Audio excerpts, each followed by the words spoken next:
Hello friends, എൻ്റെ പുതിയ വീഡിയോയിലേക്ക് സ്വാഗതം. ഈ വീഡിയോ തുലിപ്സ് ഗാർഡനെ കുറിച്ചിട്ടുള്ളതാണ്.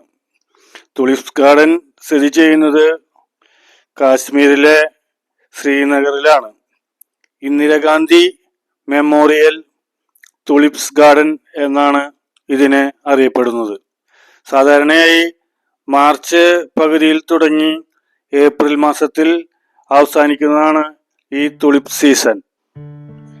സബർവാൻ മലനിരകളുടെ അടിത്തട്ടിൽ 74 ഏക്കറിൽ പരന്നു കിടക്കുന്ന വിവിധ നിറത്തിലുള്ള തുലിപ്സ് പൂക്കളുടെ സൗന്ദര്യം അതിമനോഹരം എന്ന് പറയാതെ വയ്യ. കാശ്മീർ താഴ്വരയിലെ പുഷ്പകൃഷിയും ടൂറിസവും വർദ്ധിപ്പിക്കുക എന്ന ലക്ഷ്യത്തോടെ 2007 ഈ ഉദ്യാനം തുറന്നത്. മുമ്പ് ഇത് സിറാജ് ബാഗ് എന്ന് അറിയപ്പെട്ടിരുന്നു. 2024 സീസണിലാണ് ഞാൻ ഇവിടെ സന്ദർശിച്ചത്. സുബിൻ ഹോളിഡേയ്സ് എന്ന ടൂർ കമ്പനി വഴിയാണ് ഞാൻ യാത്ര ചെയ്തത്. ഇവിടെ കാണുന്ന പൂക്കൾ ആംസ്റ്റർഡാമിലെ തുലിപ്സ് ഗാർഡനുകളിൽ നിന്ന് കൊണ്ടുവന്നതാണ്. കഴിഞ്ഞ വർഷം ഏകദേശം 4 ലക്ഷത്തിൽ പരം ആളുകൾ ഈ ഗാർഡൻ സന്ദർശിച്ചതായി കണക്കുകൾ കാണിക്കുന്നു. കേരളത്തില് സാധാരണ കാണാത്ത ഒരു പുഷ്പമാണ് ഈ തുലിപ്സ്. അതുകൊണ്ട് തന്നെ ഇതിനെ കുറിച്ചിട്ടുള്ള കുറച്ച് കാര്യങ്ങൾ ഞാൻ നിങ്ങളോട് പറയാമെന്ന് വിചാരിക്കുന്നു. ഒരു ഉദ്യാന സസ്യമാണ് തുലിപ്സ്. ഇതിന് 109 തരങ്ങൾ ഉണ്ടെന്ന് കരുതപ്പെടുന്നു.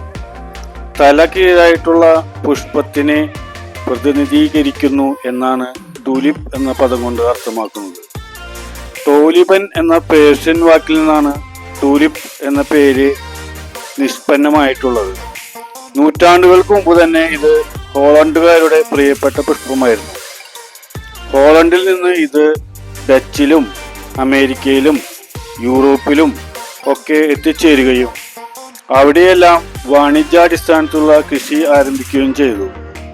വസന്തകാലത്ത് ഏറ്റവും പകിട്ടുള്ള ഒരു പുഷ്പ ഇനമാണിത്. സാധാരണ ഒറ്റ തണ്ടിൽ വിരിയുന്ന പൂക്കളാണ്. എന്നാൽ ചില ഇനങ്ങളിൽ ഒന്നിലേറെ പൂക്കൾ ഒരു തണ്ടിൽ നിന്നും ഉണ്ടാകുന്നു. തുലിപ്പ് പൂക്കൾ പല വർണ്ണത്തിലുണ്ട്. എന്നാൽ നീല നിറത്തിലുള്ള തുലിപ്പ് പുഷ്പങ്ങൾ കാണാറില്ല.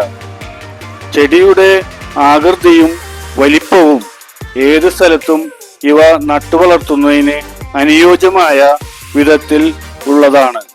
75 സെന്റിമീറ്റർ വരെ ഉയരത്തിൽ വരുന്ന ഇനങ്ങൾ ഉണ്ടെങ്കിലും 30 സെന്റിമീറ്റർ താഴെ മാത്രം വളരുന്ന ഇനങ്ങളാണ് ഏറെ നട്ടുവളർത്തപ്പെടുന്നത്.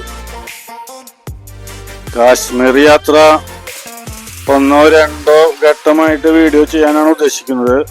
വീഡിയോ നിങ്ങൾക്ക് ഇഷ്ടപ്പെട്ടാൽ ലൈക്കും കമൻറ്റും ഒക്കെ ചെയ്യാൻ താല്പര്യപ്പെടുന്നു.